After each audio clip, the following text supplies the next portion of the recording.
Abra sua Bíblia no livro de Apocalipse, no capítulo 15.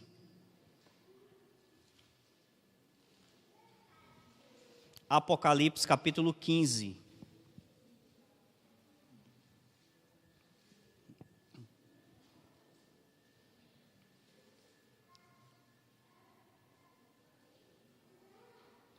Hoje nós vamos estudar um pouco, queridos, sobre o fechamento da porta da graça e o tempo de angústia que vai suceder a esse episódio, tá bom?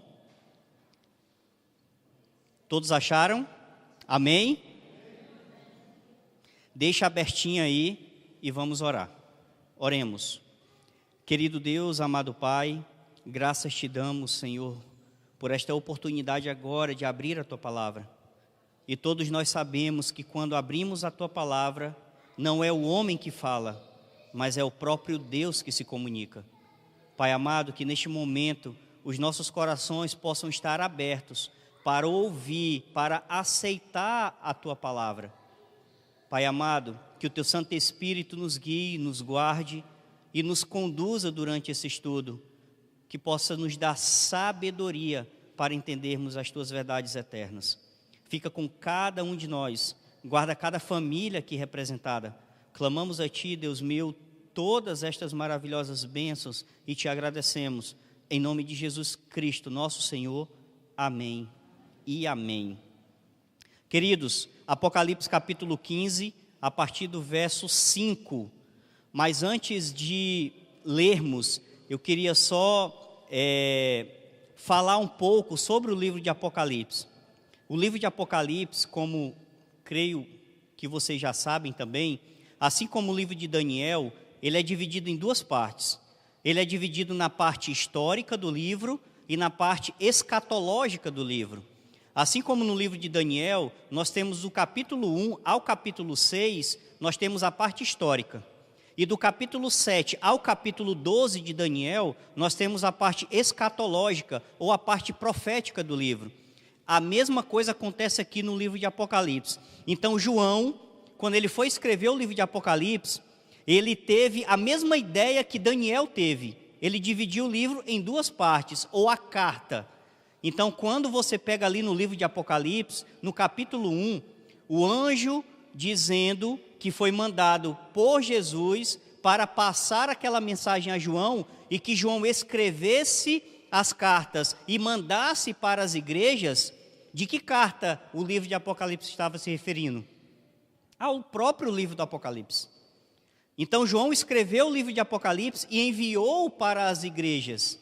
Então o mesmo livro ele encaminhou para as igrejas. Não foi uma carta diferente para cada uma, mas o próprio livro de Apocalipse ele foi enviado para cada igreja daquele momento da história da igreja primitiva. Então João ele escreveu também, dividiu o livro em duas partes. Ele pegou a primeira parte histórica, que é do capítulo 1 ao capítulo 11 de Apocalipse. E depois ele começou a parte escatológica, ou a parte profética do livro, que foi do capítulo 12 ao último capítulo, o capítulo 22 do livro de Apocalipse. E aqui nós temos agora, no capítulo 15, de qual parte estamos nos referindo? A parte histórica ou a parte escatológica? Quem responde? A parte profética. A partir do capítulo 12. Agora nós estamos na parte profética e João agora, ele vai nos falar o que vai acontecer nos últimos dias. Capítulo 15, a partir do verso 5. Fala assim: Depois destas coisas, olhei e abriu-se no céu o santuário do tabernáculo do testemunho. E os 7 anjos que tinham os 7 flagelos saíram do santuário vestidos de linho puro e resplandecente e cingidos ao peito com cintas de ouro. Verso 7. Então, um dos 4 seres viventes deu aos 7 anjos 7 taças de ouro, cheias da cólera de Deus, que vive pelos séculos dos séculos. E o verso 8, ele finaliza: o santuário se encheu de quê, queridos? De fumaça. procedente da glória de Deus e do seu poder. E ninguém podia permanecer no santuário ou penetrar no santuário, enquanto não se cumprissem os 7 flagelos dos anjos de Deus. Aqui João, ele mostra o que vai acontecer um pouco antes do derramamento das pragas no mundo. E aqui ele fala algo que nós já ouvimos falar em algum lugar, que o santuário se encheu de fumaça e que ninguém podia permanecer nele. Então, se eu já ouvi falar, eu vi isso onde? Toda vez que nós vamos estudar o livro de Apocalipse, querido, a primeira coisa que eu tenho que, no primeiro lugar que eu tenho que ir, onde é? No Antigo Testamento. Praticamente o livro todo de Apocalipse, ele é escrito embasado no Antigo Testamento. Então João, ele se lembra de algo que ele já leu. E aqui ele coloca com o seu próprio punho aquilo que ele estava enxergando naquele momento. E onde foi que ele se lembrou dessa passagem? Êxodo, no capítulo 40. Abra sua Bíblia.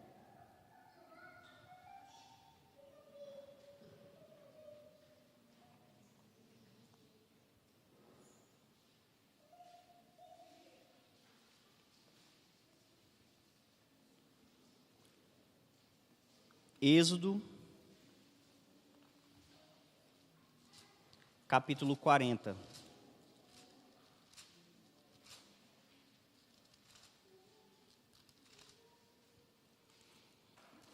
A partir do verso 34.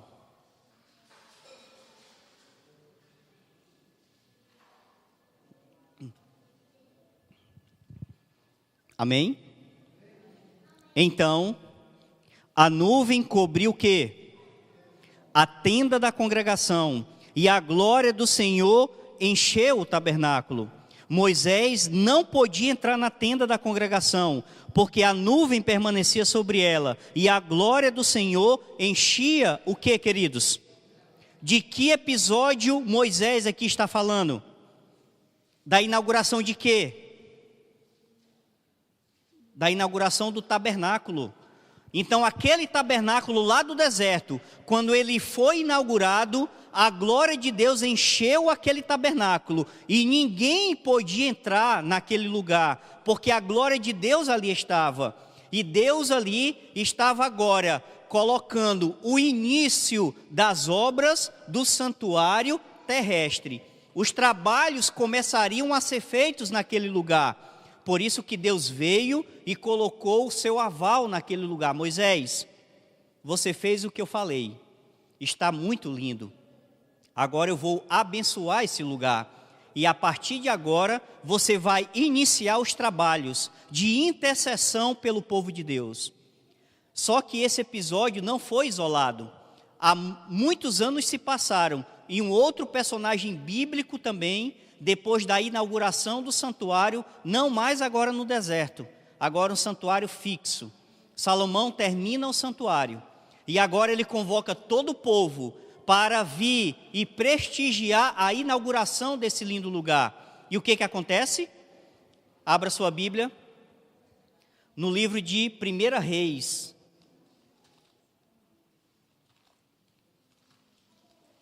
No capítulo 8. Do verso 10 ao verso 11.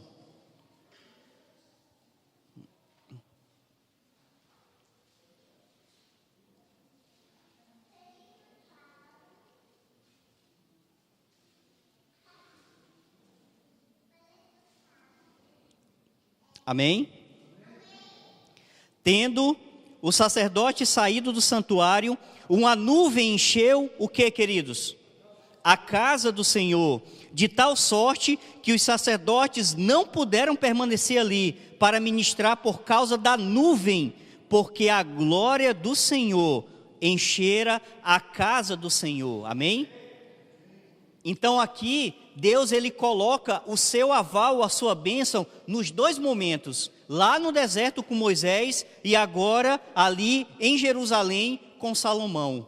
Então, aqui a Bíblia e os textos que nós lemos, eles falam claramente que no início das obras de mediações do santuário terrestre, Deus veio e abençoou o local. E Apocalipse, lá no Apocalipse, no capítulo 15, que nós lemos no início, Deus agora, ele não mais coloca o seu aval no início, mas agora quando a nuvem toma de conta do santuário celestial, não vai iniciar mais a mediação. Agora a mediação chegou no final. Então Deus vem no momento do início e agora no momento da finalização da mediação. E se você for pegar depois de Apocalipse capítulo 15, o que acontece depois em Apocalipse capítulo 16? As pragas. Depois da mediação finalizada, as pragas agora começam a cair nos habitantes ou nos ímpios que estão na terra.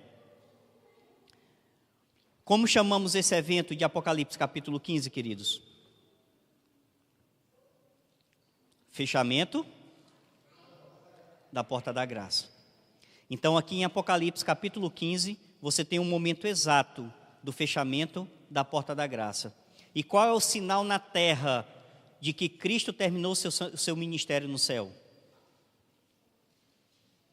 O derramamento das pragas. Então, o derramamento das pragas é o episódio aqui na terra em que simboliza a finalização do ministério de Cristo no santuário celestial. Então, quando as pragas estiverem sendo derramadas, não haverá mais intercessor no santuário celestial. Não haverá mais esperança de salvação para aquelas pessoas que agora estão em profundas trevas. O que acontece quando a porta da graça se fecha, querido?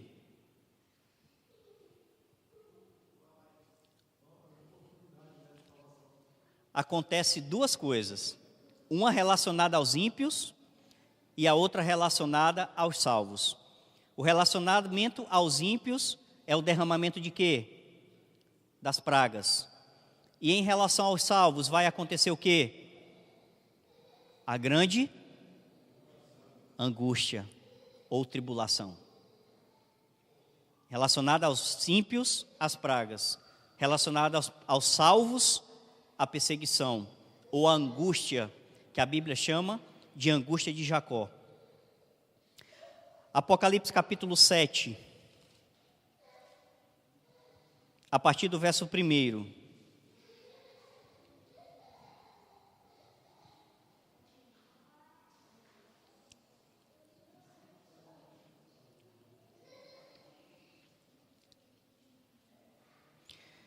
Depois disto, aqui é a primeira referência às pragas. Depois disto, vi 4 anjos em pé, nos 4 cantos da terra, conservando seguro os 4 ventos da terra, para que nenhum vento soprasse sobre a terra, nem sobre o mar, nem sobre árvore alguma. Vi outro anjo que subia do nascente do sol, tendo o selo do Deus vivo, e clamou em grande voz aos 4 anjos, aqueles aos quais fora dada fazer dano à terra e ao mar, dizendo: não danifiqueis a terra, nem o mar, nem as árvores, até selarmos na fronte os servos do nosso. Verso 13 e verso 14. Um dos anciãos tomou a palavra dizendo: estes que se vestem de vestiduras brancas, quem são? E de onde vêm? E no verso 14, alguém responde: meu Senhor, tu sabes. Ele então me disse: são estes os que vêm de onde, querido? Da grande tribulação. Lavaram suas vestiduras e as alvejaram no sangue. Daniel capítulo 12. Abra sua Bíblia agora em Daniel, no capítulo 12.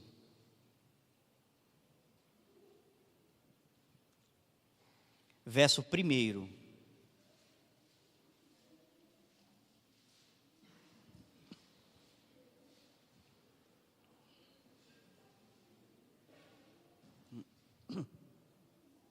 Amém? Neste tempo, se levantará quem?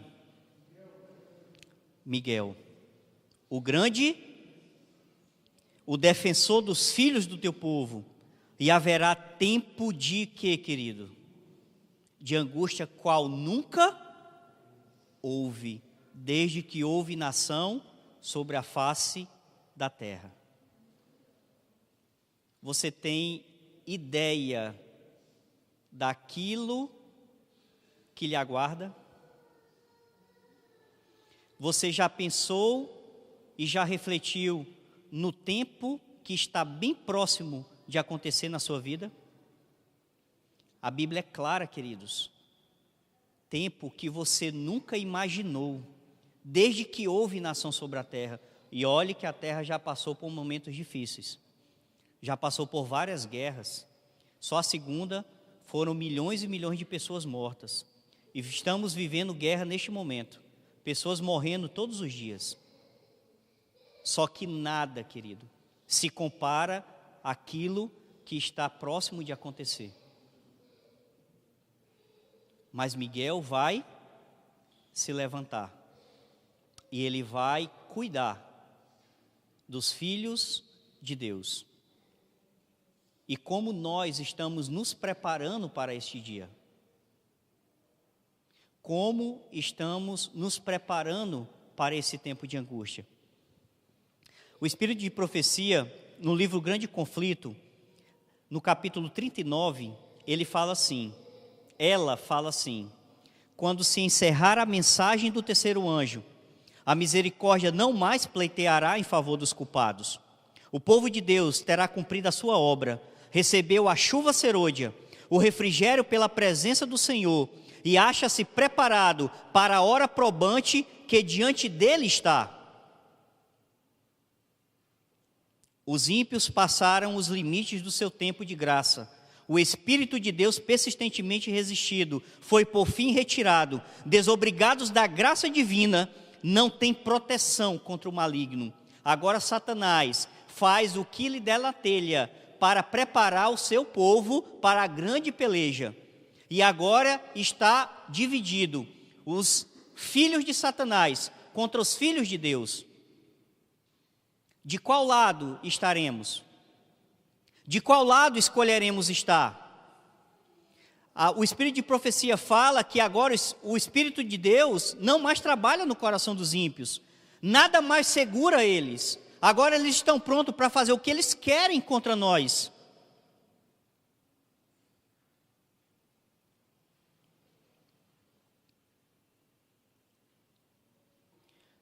No capítulo 24 do livro Grande Conflito,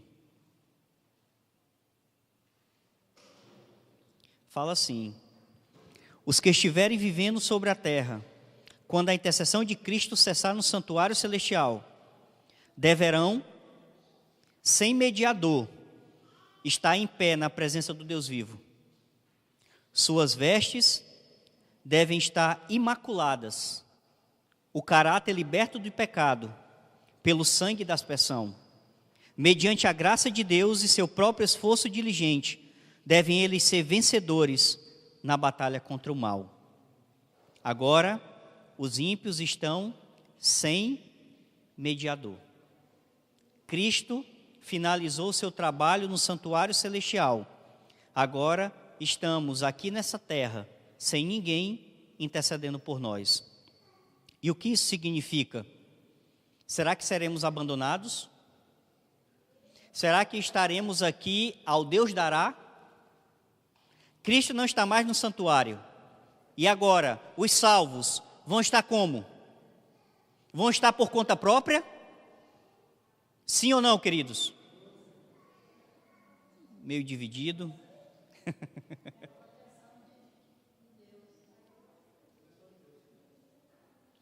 Vamos ver o que a Bíblia fala? Abra sua Bíblia agora no livro de Mateus, capítulo 28.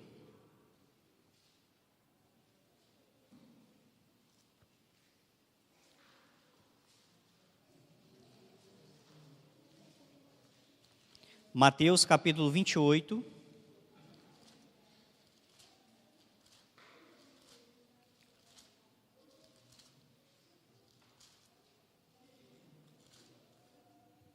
Verso 20. Amém?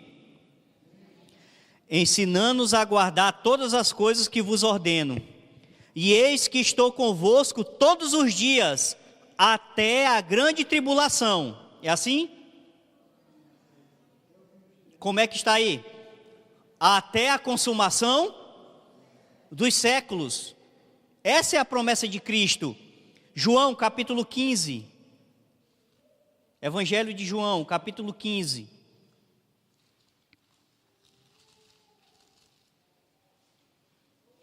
Verso 5.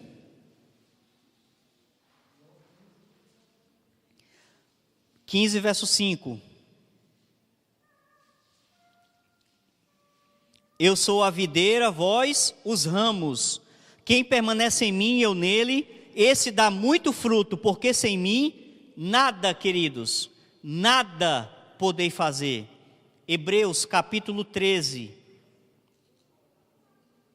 Hebreus capítulo 13, verso 5. Hebreus 13, verso 5. Seja a vossa vida sem avareza, contentai-vos com as coisas que tendes, porque ele tem dito, de maneira alguma te deixarei, nunca, jamais te abandonarei. Amém? Queridos, não é porque estaremos sem mediador que estaremos abandonados. Cristo nunca vai abandonar o seu povo, em momento algum ele vai abandonar o seu povo. E infelizmente, ainda irmãos nossos acreditam nisso, de que estaremos só, sem ninguém, abandonados. E alguns falam ainda que não pecaremos mais. Queridos, enquanto nós não formos transformados pela glorificação, nós não temos como não pecar. Só que o pecado que nós não vamos mais cometer vai ser o pecado da rebelião. Esse nós não vamos mais cometer, mas a nossa natureza pecaminosa ainda vai permanecer. Mas o Espírito Santo vai estar com os filhos de Deus. Ele vai ser retirado da terra, mas relacionado a quem? Aos ímpios.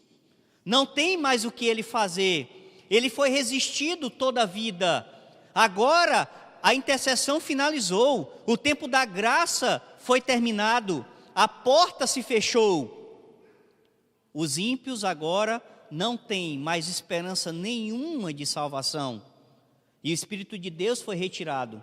Agora eles estão livres para colocar toda a força da sua natureza miserável contra quem? Contra quem, queridos? Contra nós. Nós estaremos lá. E a igreja diz: amém. Eu quero estar lá, sendo perseguido. Eu não quero ser o perseguidor. Eu quero ser o perseguido. Eu quero estar escondido. Eu quero estar nesse tempo de angústia, se assim Deus permitir, se eu não passar pela morte antes. Mas nós devemos nos preparar para esse grande dia que está diante de nós. É fato, querido. Você acreditando ou não, vai acontecer. E se você souber como já está adiantado, como as coisas já estão acontecendo no mundo, que nós ainda estamos dormindo e não estamos percebendo.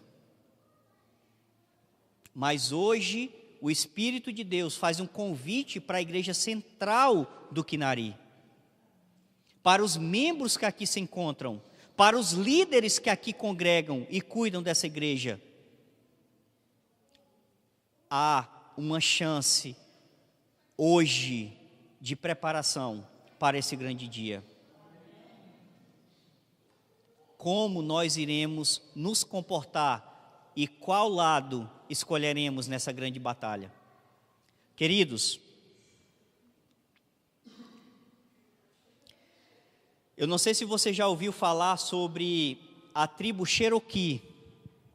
É uma tribo indígena que quando a criança ela vai passar para a fase adulta, eles têm um festival de passagem ou uma cerimônia de passagem que eles fazem. O que eles fazem? O pai pega o filho que já está ali passando para a fase adulta, ele pega o filho dele, leva à noite na floresta, e ali à noite, sem luz nenhuma, ele coloca uma venda nos olhos do rapaz, do adolescente, e joga ele dentro da floresta. E o filho, ele tem que passar a noite toda, ele não pode tirar a venda, e ele tem que passar a noite toda sozinho naquela floresta. Se ele conseguir, no outro dia pela manhã, o pai dele vai lá, resgata ele e leva para a tribo, e ali tem a conclusão da cerimônia de passagem da fase jovem para a fase adulta. E quando a criança está lá no meio da floresta, ele não consegue enxergar nada. Só que o pai, ele não abandona o seu filho. Ele fica por entre as árvores observando se não vai vir nenhuma fera, se não vai vir algo para atacar o seu filho. E se aparecer alguma coisa, quem é que está lá para protegê-lo? O pai dele. Na mente da criança ou do jovem, o que é que está acontecendo ali? Ele está como? Sozinho. Só que ele não percebe que o pai dele jamais vai abandonar ele. A mesma coisa vai acontecer quando estivermos por aí, sabe-se lá Deus onde. Quando nós pensarmos que estamos abandonados, nós vamos entender e lembrar de que Cristo jamais abandona o seu povo. Ele nunca vai abandonar você, querido. Eu não sei por qual batalha você está passando, eu não conheço a sua vida, mas Cristo te conhece e Ele jamais vai soltar a sua mão, a não ser que você não queira mais segurá-la. Mas é essa esperança que Ele quer que você tenha, que você realmente viva essa salvação que foi apresentado para você um dia, e que você se prepare. Já está perto, querido, já está perto. Esse momento mal que você está passando, essa luta que você está vivendo, já está chegando ao fim. E Cristo vai te dar a recompensa que olhos nenhum jamais viram, ouvido jamais ouviu, e nada similar passou pela mente humana, aquilo que Deus tem preparado para você. E eu te pergunto, você está preparado? Olhe para o irmão que está do seu lado e pergunte para ele, você está preparado? Pergunte. Você está preparado?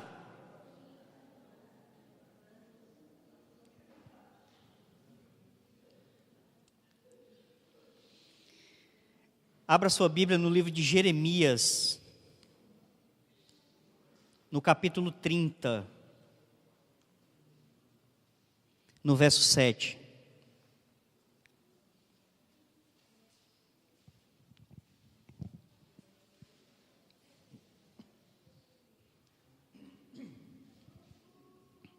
Jeremias capítulo 30, verso 7. Ah, que grande é aquele dia, e não há outro semelhante. É tempo de quê, querido? De angústia para Jacó. Ele, porém, será livre dela. O profeta Jeremias, ele pega um episódio que aconteceu no passado, que quando Jacó estava fugindo do seu irmão, preocupado, agoniado, que ele iria morrer, que o irmão dele estava vindo contra ele, que não tinha escapatória nenhuma. Ele coloca a sua família, manda passar o rio e ele fica do lado de cá do rio, preocupado, angustiado: eu vou morrer, a minha família vai ser destruída, e agora, meu Deus, o que vai acontecer comigo? E naquele momento aparece um ser, um homem, e ali ele começa a ter uma guerra. A Bíblia fala que eles começam a batalhar, e Jacó se segura naquele ser, o sol já raiando, e o anjo, que a gente conhece como sendo o próprio Cristo: me solta, eu não vou te soltar enquanto não me abençoares. E ali Cristo abençoou Jacó e disse: você não vai ser mais chamado Jacó, seu nome vai ser Israel. Então ali a gente percebe que quanto mais a gente briga com Deus, mais a gente sai com o cheiro de Deus. Você já viu alguém brigando? Eu já vi algumas vezes, algumas pessoas brigando. E quando eles brigam, eles se agarram. Eu já briguei também, algumas vezes. E quando a gente termina a briga, a gente sai com o cheiro da outra pessoa, de tanto agarrado que a gente passou ali, tanto aperreio ali, os dois juntos. Então, queridos, nós precisamos estar próximos, o mais perto possível de Cristo, para diariamente soltarmos o cheiro de Deus, preparando para essa grande batalha, que só Jesus vai conseguir nos dar força para passarmos com vitória deste período. E a igreja não diz um amém? Queridos, eu convido a você, nesta manhã, a refletir sobre a sua preparação para o céu. Coloque a mão na mente e pense o que você está fazendo, o que você está desenvolvendo, onde você está colocando a sua confiança. Será que você está colocando a sua confiança no lugar certo? Ou será que nós estamos escolhendo ainda as coisas deste mundo e querendo ganhar o céu?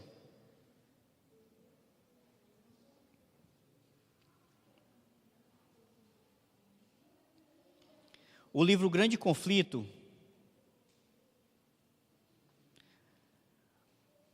a irmã White, ela fala da seguinte forma: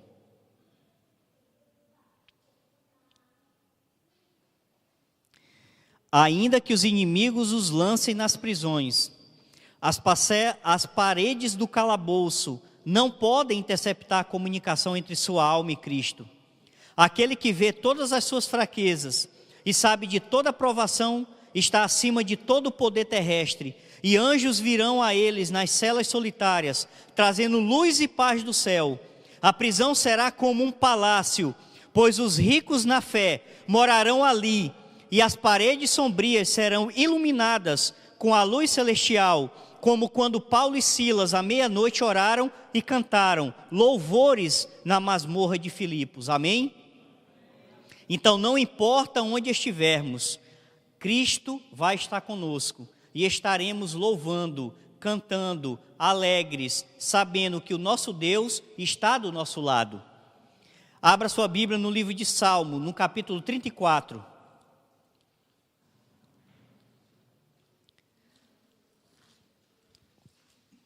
Salmo, capítulo 34, verso 7.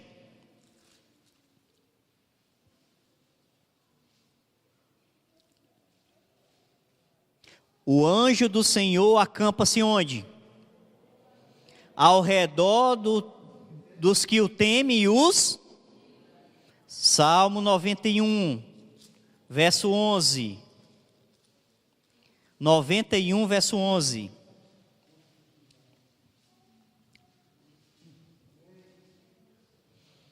Porque os seus anjos dará ordens a teu respeito para que te guardem em todos os teus, amém?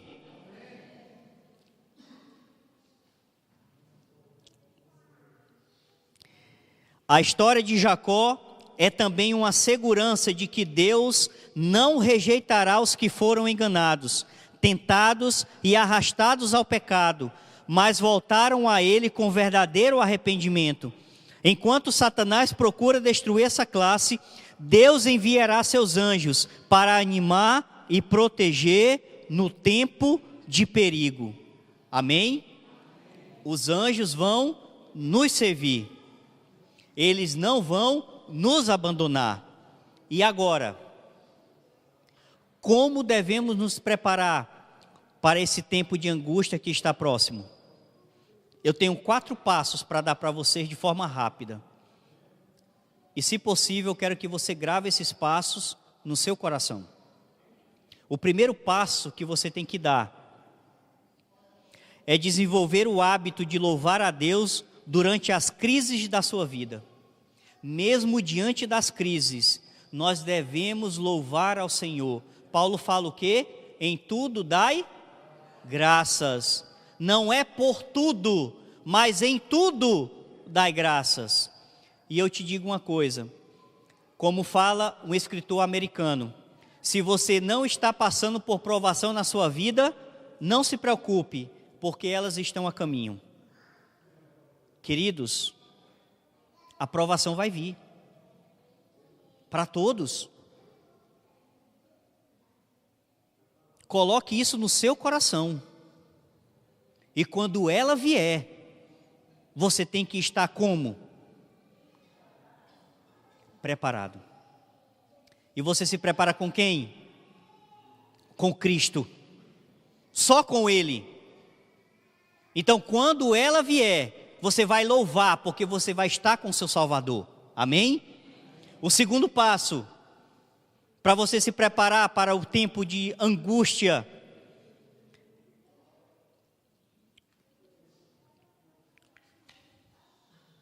empregando nossas habilidades no trabalho para Cristo. O que você está fazendo com a luz que foi mostrada para você? Você está fazendo que nem aquele tolo que pegou o seu talento e enterrou? Ou você está multiplicando? Meus amigos, todo adventista, ele tem que colocar 2 coisas na mente dele. Você tem que ter pelo menos 2 coisas. Grave isso. Primeiro, todo adventista tem que ter um ministério. Se você não tem um ministério, ore a Deus para que você desenvolva o seu ministério. E o que é o ministério?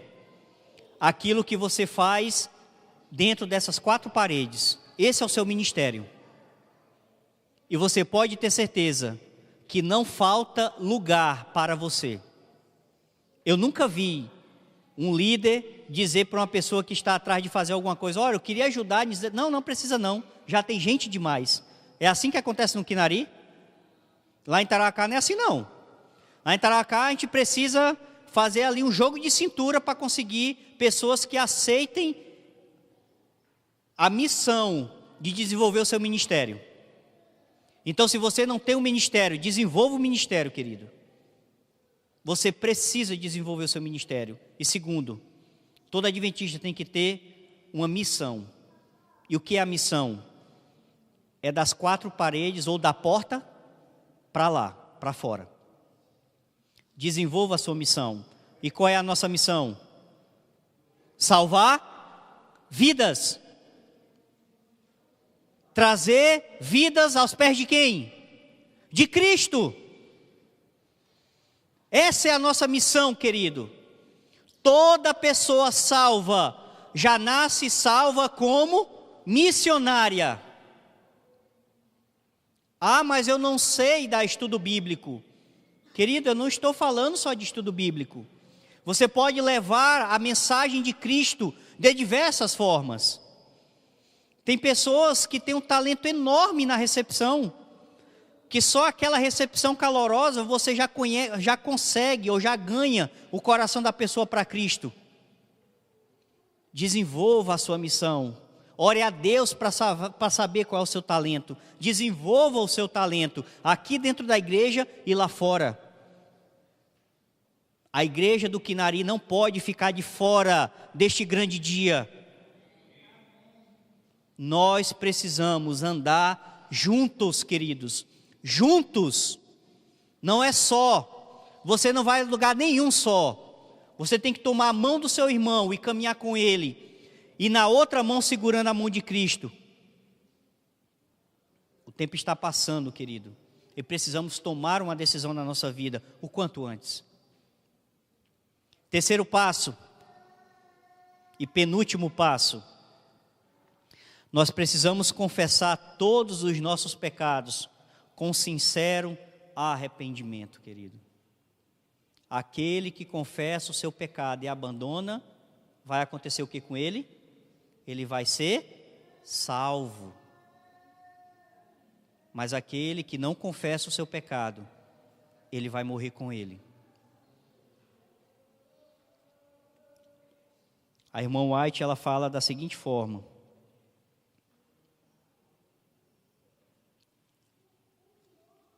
deixa eu achar aqui o texto. Se Jacó não se houvesse primeiro arrependido de seu pecado, de obter pela fraude o direito da primogenitura, Deus não lhe teria ouvido a oração, preservando-lhe misericordiosamente a sua vida. Deus só perdoou Jacó naquele momento, porque sinceramente ele se arrependeu. E o conseguiu salvar das garras do seu irmão. E o último passo, nós devemos desenvolver o hábito de memorizar salmos.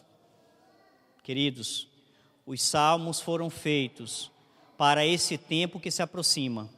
Se você for pegar a história dos salmos, praticamente todos os salmos foram feitos em momentos difíceis de sua vida. Se você for pegar o Salmo 1 até o 41, você vê ali Davi praticamente chorando em todos os salmos. Nós precisamos desenvolver o hábito de decorar, de aprender os salmos para esse momento que se aproxima. E eu quero destacar pelo menos 3 com vocês aqui, que nós iremos aprender. Salmo 46. Abra sua Bíblia. Eu ainda não aprendi, mas estamos batalhando. Salmo 46.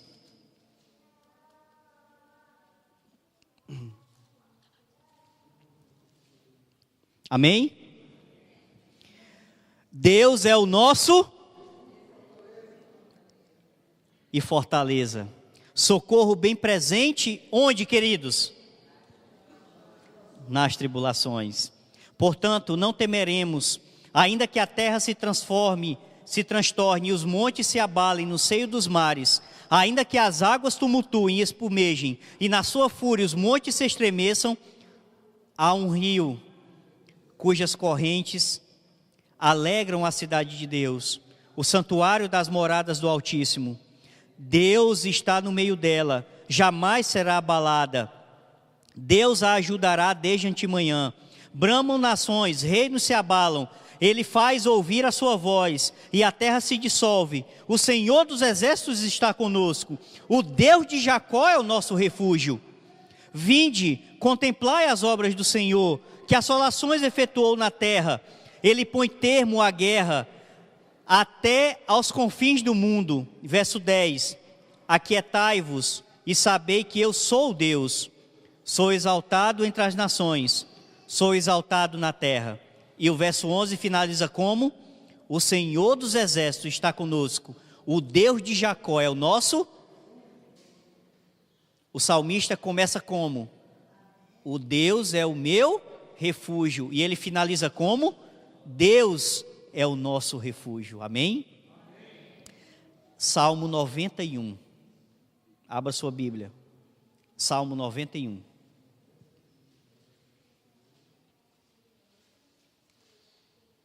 Primeiro, abra Salmo 121. Só avance um pouquinho mais aí. Salmo 121.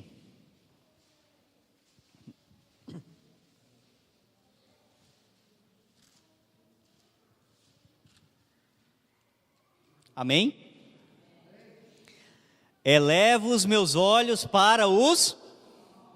De onde me virá o socorro? O meu socorro vem de onde? Vem do Senhor. Amém, queridos? Queridos, quando o salmista, ele escreveu esse salmo, na cultura deles, principalmente da cultura pagã, eles faziam altares onde? Nos montes. Porque eles entendiam que quando o Deus dele falasse, eles falariam lá no monte, lá no altar, no lugar mais alto. Só que o povo de Israel começou a pegar essa cultura também. E eles começaram a fazer altares nos montes. Deus não tinha mandado eles fazerem altares nos montes.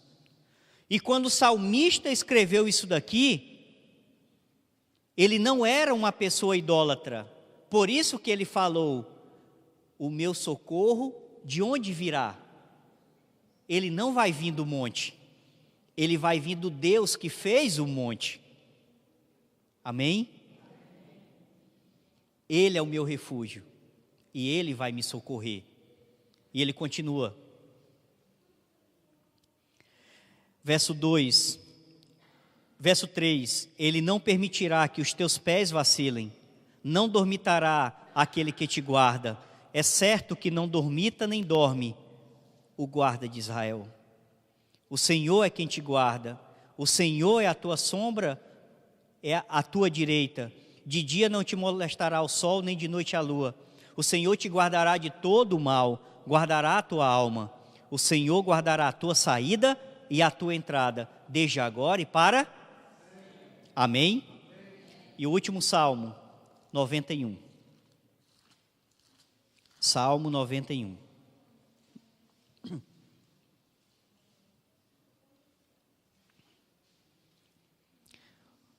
O que habita no esconderijo do Altíssimo e descansa à sombra do Onipotente, diz o Senhor. Diz ao Senhor, meu refúgio e meu baluarte, Deus meu, em quem confio. Verso 7. Caiam 1.010.000 e tu não serás? Amém? Verso 9. Pois disseste, ó Senhor, o Senhor é o meu refúgio, fizeste do Altíssimo a tua morada, nenhum mal te sucederá, praga nenhuma chegará à tua tenda, porque aos seus anjos dará ordem a teu respeito para que te guardem em todos os teus caminhos. Eles te sustentarão nas tuas mãos, para não tropeçares em alguma pedra. Amém, querido? Queridos, e o convite do Espírito Santo é esse para você hoje. Tenha Cristo como a sua única salvaguarda. Busque-o nas primeiras horas do dia. Clame pela sua misericórdia todos os dias. Porque estamos em um momento difícil da história deste mundo, que está prestes a ser finalizada. E o povo de Deus, da Igreja Central do Quinari, não pode ficar de fora. E eu convido você a aceitar nesta manhã esse convite. E se essa for a sua decisão, se essa for a sua escolha nesta manhã, eu convido você a ficar em pé.